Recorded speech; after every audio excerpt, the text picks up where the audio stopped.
Bismillah, alhamdulillah, wassalatu wassalam ala rasulillah, amma ba'd. Kita lanjutkan kajian kita tentang Kitabut Tauhid.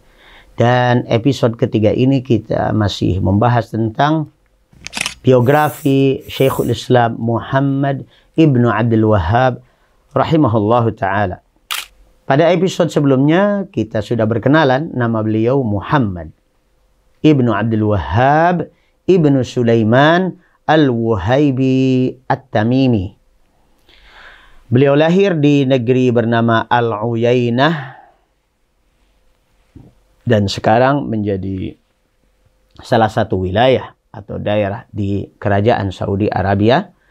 Beliau lahir pada tahun 1115 Hijriah. Jadi kira-kira sudah berapa ratus tahun? 330 tahun yang lalu kira-kira begitu ya. Beliau terlahir di tengah-tengah keluarga yang begitu dimuliakan di masyarakat karena status orang tuanya dan kakek neneknya dalam jajaran para ulama, ahli fatwa, ahli fikih.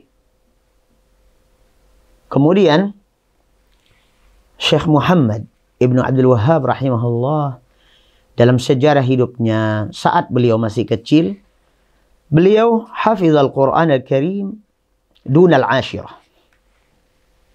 Sebelum mencapai umur 10 tahun, beliau sudah hafal Al-Quranul Karim. Allahu Akbar. وأخذ عن كثير من العلماء في بلده وفي رحلاته المتعددة إلى الحجاز والبصرة والأحساء. Beliau sebagaimana kebiasaan para ulama, beliau juga melakukan rihlah ilmiah, perjalanan keluar dari daerahnya untuk menuntut ilmu di negeri lain. Datang ke Hijaz, Makkah, Madinah, datang ke Basrah, datang ke Ahsa, dan negeri yang lain. Beliau juga menguasai beberapa cabang disiplin ilmu syariah. Di antaranya adalah tafsir, hadis, aqidah, fikih, dan nasihat-nasihat. Dan beliau memiliki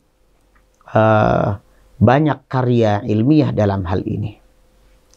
Dan terlebih lagi dalam masalah al-amru bil ma'ruf wan nahyu 'anil munkar. Bahkan sampai pada tingkat al-jihad fi sabilillah. Di antara kitab yang beliau tulis adalah kitab yang akan kita pelajari dan kita dalami ini. Namanya Kitabut Tauhid alladzi huwa haqqullahi 'alal 'abid. Kita insya Allah akan memasuki pembahasan Kitabut Tauhid ini dari sisi metode beliau dulu. Beliau di dalam kitab ini memiliki metode yang khusus. Kalau kita perhatikan berbagai macam kitab, itu isinya perkataan muallif, ulasan, elaborasi, penjelasan-penjelasan yang panjang lebar dari penulisnya itu sendiri. Kadang-kadang diberikan footnote atau diberikan dalil, diberikan bukti-bukti ilmiah dan sebagainya. Adapun Kitabut Tauhid ini, beliau tulis secara unik. Pertama, beliau akan tuliskan judul. Setelah itu, beliau sebutkan dalil-dalil dari Al-Quranul Karim yang terkait dengan judul tersebut. Berikutnya, beliau akan sampaikan beberapa hadis di antara sunnah-sunnah Nabi alaihi salatu wassalam. Begitu pula asar sahabah, tabi'in, dan tabi'it tabi'in.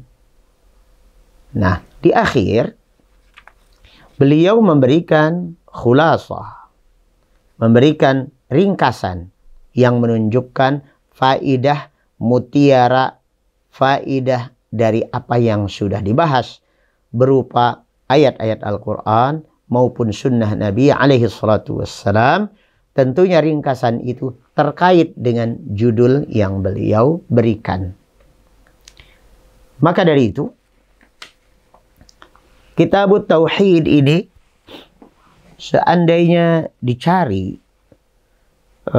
atau diklaim sebagai mazhab beliau atau ajaran Wahabi, sesungguhnya ini tidak tepat. Karena hampir tidak ada perkataan beliau di sini.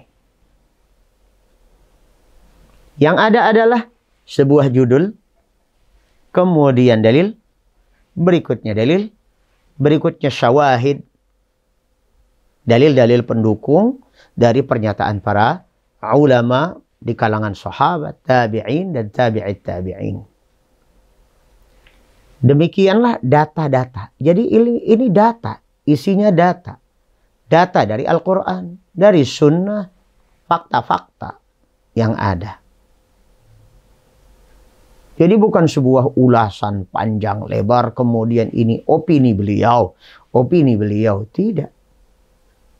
Maka kalau dikatakan ini ajaran Wahabi, ajaran Salafi Wahabi, kitab ini tidak seperti kitab yang Anda baca umumnya. Kalau kita baca kitab yang lain, ambillah kitab karangan siapa misalnya, maka Anda bisa dapati kitab-kitab tersebut secara umum adalah ulasan dan pikiran-pikiran, pendapat-pendapat yang sesuai dengan penulisnya. Dan semua itu tentu kembali kepada penulisnya masing-masing, bagaimana dia menghadirkan pembahasan kitab-kitab tersebut. Inilah metode yang dihadirkan oleh Syekhul Islam Muhammad ibnu Abdul Wahhab rahimahullah dalam menyajikan kitab ini. Semoga dengan mengaji kitab ini Allah subhanahu wa ta'ala berikan hidayatut taufiq ke dalam qalbu kita, dan kemudian Allah ilhamkan ke dalam qalbu kita untuk ikhlas dalam setiap ibadah kita kepada Allah subhanahu wa ta'ala. Karena ikhlasul ibadah lillah itulah sesungguhnya yang menjadi tujuan utama kenapa kita diciptakan. Pada episode berikutnya insya Allah kita sudah mulai membahas bab yang pertama, yaitu Kitabut Tauhid. Jadi nama kitabnya Kitabut Tauhid, dan bab pertamanya disebut oleh beliau Kitabut Tauhid. Demikian, kita bertemu kembali insya Allah. Assalamualaikum warahmatullahi wabarakatuh.